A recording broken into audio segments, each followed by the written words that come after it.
Bien, veamos este segundo ejercicio de dinámica circular. Acá el enunciado del problema nos indica que el cono mostrado en la figura gira con velocidad angular de 12 radianes sobre segundo. Si el coeficiente de rozamiento entre la superficie y la esfera es de 0,56, la pregunta es, ¿hasta qué altura h logrará subir la esfera? Bien, acá ya tengo la situación de mi problema, plasmado en este gráfico, ¿sí? Debo hallar esta altura h hasta la cual la esfera logra subir, ¿sí? Tengo también los datos en donde me da una velocidad angular de 12 radianes sobre segundo, que es la velocidad angular del cono como tal.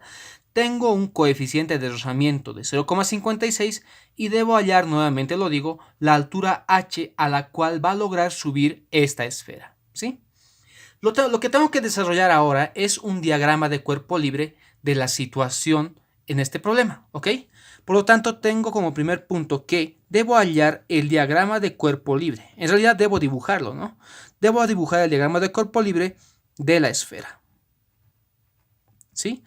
Acá prácticamente voy a tener la esfera en ese mismo plano inclinado, o en este caso al lado del cono, y las fuerzas que actúan siempre van a ser la fuerza del peso, que va dirigida hacia abajo y que esta es igual a masa por gravedad. Otra fuerza que actúa siempre en este caso es la fuerza normal, ¿sí? Que siempre está en forma perpendicular al plano de contacto. Y tengo la fuerza de fricción, que en este caso va a ir dirigida hacia abajo, ¿ok? Va a ir dirigida hacia abajo. ¿Por qué? Porque la pregunta acá nos dice claramente que hasta qué altura h logrará subir la esfera. Prácticamente la esfera tiende a seguir subiendo, pero ya no lo logra. ¿Por qué? Porque hay una fuerza de fricción contraria al movimiento, ¿sí? Por lo tanto, acá la esfera, y nuevamente lo digo, tiende a subir, pero ya no lo logra más, ¿ok? Por eso es que la fuerza de fricción en este caso es hacia abajo, ¿sí? Ahora lo que tengo que encontrar acá es mi eje coordenado, y lo voy a encontrar en función a la dirección de mi aceleración. En este caso estamos hablando de la aceleración centrípeta. Por lo tanto, mi eje coordenado va a ser en esta dirección, eje X positivo y eje Y positivo. Ahora debo descomponer las fuerzas que no se encuentran en mi eje coordenado, ¿sí? Estamos hablando de la fuerza normal, que debo descomponer tanto en el eje X y en el eje y debo descomponer también mi fuerza de fricción, que está acá, ¿sí? Lo vamos a dibujar un poco más abajo por cuestión de orden. Y debo descomponerlo también en el eje X y también lo debo descomponer en el eje Y, ¿sí? Ahora voy a utilizar el ángulo de inclinación del cono, que en este caso yo lo voy a llamar alfa. Por lo tanto, este ángulo se repite tanto en este punto como en este punto. ¿Estamos de acuerdo? ¿Por qué? Porque por propiedad del asterisco, que lo voy a dibujar acá, yo sé que si tengo un ángulo de inclinación en este punto, estamos hablando del ángulo alfa, acá arriba me voy a dibujar un asterisco. Y este ángulo se va a repetir acá y acá no. Acá se va a repetir y acá no. Acá sí se va a repetir y acá no. Y acá se repite y también acá no. Prácticamente el ángulo va intercalando, ¿no? En este asterisco. Por eso es que prácticamente esta propiedad se llama asterisco. Yo lo defino más que todo como un truco, ¿ok? El truco del asterisco. Es por eso que este ángulo de inclinación, o en este caso el ángulo alfa, se repite en este punto para la fuerza normal, ¿sí? Y este ángulo se repite acá, estamos hablando de este ángulo, se repite acá para mi fuerza de fricción, porque el ángulo acá prácticamente se repite en la misma situación, o en el mismo lugar, perdón, ¿sí? Ahora debo descomponer la fuerza normal tanto en el eje X como en el eje Y. Y habíamos dicho que al lado del ángulo siempre va a ser coseno. En otras palabras, normal coseno de alfa.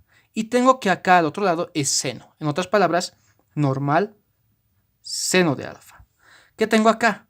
Tengo la fuerza de fricción coseno de alfa al lado del ángulo coseno. Y acá tengo la fuerza de fricción seno de alfa. ¿Sí? Ahora lo que debo desarrollar es la sumatoria de fuerzas tanto en el eje X como en el eje Y, ¿sí? Por lo tanto, desarrollo la sumatoria de fuerzas, y lo voy a hacer acá, en el eje Y. Y esto va a ser igual a 0. ¿Por qué? Porque no hay movimiento en el eje Y. ¿Sí? ¿Qué fuerzas actúan en el eje Y? Me actúa la fuerza normal seno de alfa, positivo. Normal, seno de alfa. Menos la fuerza de fricción, que ya lo habíamos dicho, es igual a mu por la normal, coseno de alfa. ¿Ok?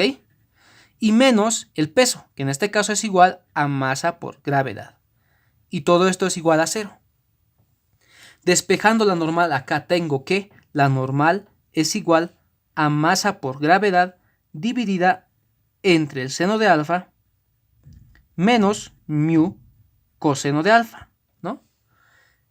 En el eje Y siempre vamos a hallar la fuerza normal, ¿no? Y eso es lo que mayormente ocurre. Por eso es que acá también hallamos la fuerza normal, ¿sí? ¿Qué pasa con la sumatoria de fuerzas en el eje X? La sumatoria de fuerzas en el eje X es igual a masa por aceleración, pero en este caso estamos hablando de la aceleración centrípeta, ¿sí? ¿Qué fuerzas actúan en el eje X? Me actúa la fuerza normal, coseno de alfa, ¿no? Más la fuerza de fricción, que en este caso es mu por la normal, seno de alfa, ¿sí? No me actúa ninguna fuerza más, por lo tanto todo esto es igual a masa por la aceleración centrípeta, que yo lo voy a reemplazar igual a la velocidad angular al cuadrado, ¿no? Multiplicado por el radio. Esto es fórmula. Y estoy reemplazando este término. ¿Por qué? Porque el problema me da el dato de la velocidad angular. Por lo tanto, acá yo voy a reemplazar esta situación, ¿no? Velocidad angular al cuadrado multiplicado por el radio. Despejando acá la normal, tengo que la normal multiplicado por coseno de alfa más mu seno de alfa es igual a masa multiplicado por la velocidad angular al cuadrado y multiplicado por el radio. Acá yo ya he obtenido la fuerza normal, por lo tanto puedo reemplazarlo en este punto. Por lo tanto tengo que la fuerza normal es igual a masa por gravedad multiplicado por el coseno de alfa más mu seno de alfa. ¿Y esto dividido entre quién? Seno de alfa menos mu coseno de alfa. ¿Ok? Y esto es igual a masa, velocidad angular al cuadrado multiplicado por el radio. Acá vemos que las masas se me van, ¿sí? Las masas se me van. Por lo tanto, voy a despejar acá la variable r, ¿sí? Voy a despejar la variable r, ¿por qué? Porque el enunciado del problema me pide hallar la altura h a la cual la esfera logra subir, ¿sí? Por lo tanto, debo hallar primero que nada el radio de giro de esta esfera, que es prácticamente el cateto opuesto de un triángulo pequeño que se encuentra acá, ¿sí? Ya les estoy dando la idea de cómo es que voy a resolver el problema, ¿sí? Voy a obtener un pequeño triángulo en donde voy a tener un cateto opuesto que está designado por el radio de giro y voy a obtener un cateto adyacente que está designado por la altura h, ¿ok? Entonces debo obtener el radio de giro, ¿para qué? Para después obtener como punto final la altura h. Entonces voy a despejar de acá el radio, ¿sí? Despejando el radio tengo que el radio es igual a la gravedad dividido entre la velocidad angular al cuadrado y esto multiplicado por el coseno de alfa más mu seno de alfa. ¿Y esto dividido entre quién? Seno de alfa menos mu coseno de alfa, ¿sí? Ya tengo todos los datos en este caso. Tengo el dato de la gravedad, que si no me la da el problema, sé que es 9,81 metros sobre segundo cuadrado. Tengo también la velocidad angular y tengo el ángulo de inclinación del cono, ¿sí? Por lo tanto, tengo que reemplazar datos. Entonces, hallando el radio, tengo que la gravedad es igual a 9,81 dividido entre la velocidad angular, que en este caso es de 12 al cuadrado, multiplicado por el coseno de alfa, donde alfa es igual a 49 grados, más mu, que es igual a 0,56 multiplicado por el seno de 49 grados. Y esto dividido entre el seno de 49 grados, ¿sí? Seno de 49 grados menos 0,56 multiplicado por el coseno de 49 grados.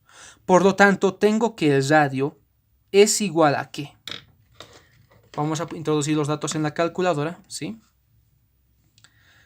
Coseno de 49 más 0.56 seno, ¿no?, de 49 grados. Y esto dividido entre seno de 49 menos 0.56 multiplicado por el coseno de 49, ¿sí? Debo multiplicar ese resultado por 9.81 y también lo debo dividir entre 12 al cuadrado, dándome un resultado final de 0,1897 metros, ¿sí? 0,1897 metros. Por lo tanto, el radio de giro de mi sistema es igual a 0,1897 metros, ¿sí? Y ojo que todavía no hemos hallado la respuesta. El problema me pide hallar la altura h y yo lo voy a hallar a través de un triángulo pequeño que tengo descrito acá en el cono de mi gráfico, ¿sí?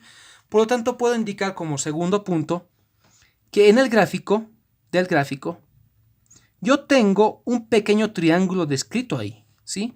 El triángulo prácticamente es este, ¿sí? Es este, en donde yo tengo un ángulo alfa que es igual a 49 grados, tengo el radio de giro de la esfera y tengo la altura h, ¿no?, de forma algebraica, a la cual logra subir la esfera, ¿sí? Función trigonométrica que intervienen estas tres variables es la de tangente, ¿sí? Yo sé que tangente de alfa es igual a cateto opuesto, que en este caso es el radio, sobre cateto adyacente, que en este caso es la altura. Por lo tanto, despejando la altura, ¿sí?, tengo que la altura es igual al radio dividido entre ¿quién? Tangente de alfa. Yo ya tengo el radio, que lo he hallado a través de la sumatoria de fuerzas, y también tengo el ángulo de inclinación del cono. Por lo tanto, reemplazando datos, tengo que la altura h a la cual la esfera logra subir es igual al radio, que en este caso es 0,1897, dividido entre el tangente de alfa. En otras palabras, tangente de 49 grados, ¿sí? Reemplazando esto en la calculadora, tengo que la altura h a la cual logra subir la esfera es 0.1897 dividido entre el tangente de 49 grados, ¿sí?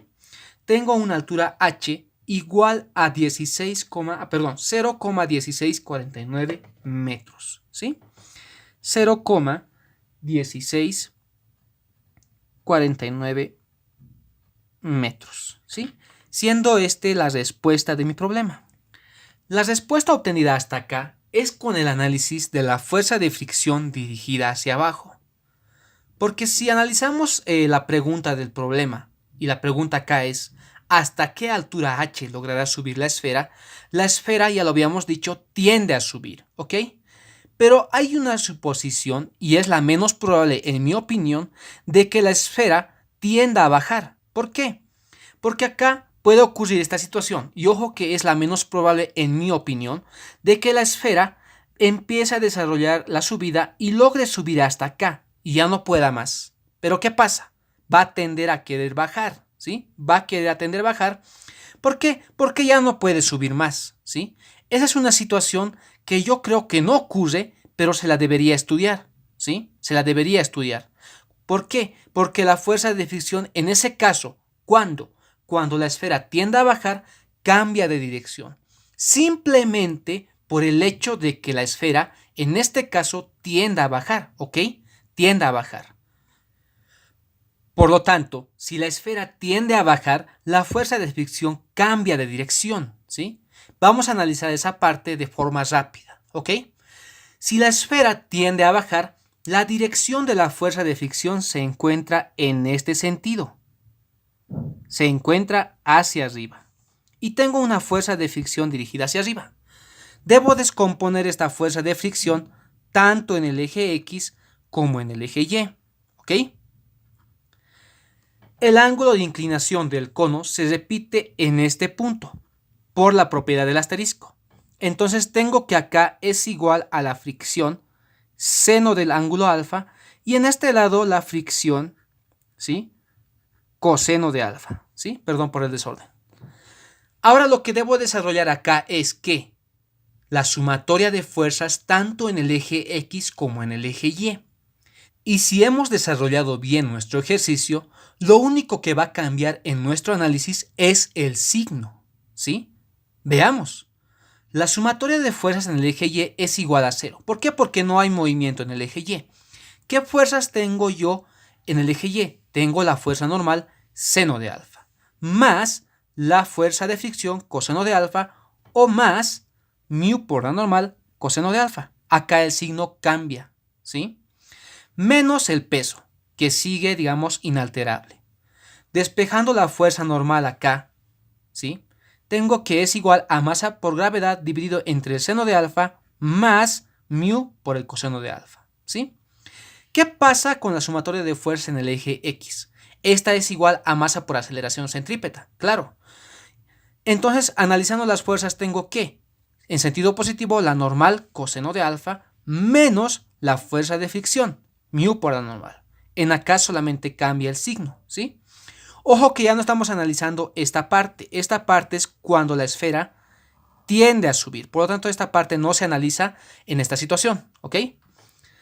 Tengo el signo negativo y solamente cambia el signo, y en acá también cambia el signo, ¿sí? Por lo tanto, acá cambia el signo. Reemplazando la normal, acá lo único que cambia es el signo, ¿ok? Por lo tanto, tengo que acá lo único que cambia también es el signo y también me cambia el signo, ¿sí? En aquí también cambia el signo y también cambia el signo. Lo único que cambia en el análisis de mi ejercicio es el signo, ¿ok? ¿Cuándo? Cuando la fuerza de fricción se dirige hacia arriba. Lo único que cambia es el signo. Entonces, con la respuesta o con la ecuación cambiando de signo, tengo el radio de giro de otra forma, ¿sí? El valor numérico cambia. Y lo vamos a escribir con el mismo color, ¿ok? Por lo tanto, el radio es igual a ¿qué? Reemplazando datos con los signos cambiados, tengo que en la parte superior, coseno de 49 menos 0.56 multiplicado por seno de 49, ¿sí? Y esto dividido entre ¿quién? Seno de 49 más 0.56 coseno de 49, ¿sí? Debo multiplicar este resultado por 9.81 y dividirlo entre 12 al cuadrado. Tengo un resultado de 0,01417, ¿ok? El radio de giro cuando la esfera tiende a bajar, ¿sí? Es de 0,01417, ¿ok? 0,01417 metros, ¿sí? Y este es el radio de giro de la esfera. Ya tengo el radio de giro, el análisis es el mismo para obtener la altura h y lo único que va a cambiar acá es el radio, ¿sí? Por lo tanto, reemplazando datos tengo que la altura h es igual al radio, pero el radio es de 0,01417 dividido entre el ángulo de tangente de 49 grados. Y la altura h, cuando la esfera tiende a bajar, es igual a ¿qué? 0.01417 dividido entre tangente de 49 grados. La respuesta da un resultado de 0,01232, ¿sí? Por lo tanto, la altura h es igual a 0,01232 metros, siendo la respuesta de mi problema cuando la esfera tiende a bajar, ¿ok? Y había dicho, y lo vuelvo a recalcar, que este no es el resultado, ¿sí? En mi opinión no lo es. La respuesta correcta en este caso para mí sería este, ¿sí? Y este no. Por lo tanto, para mí la respuesta en este caso es igual a 0,1649 metros.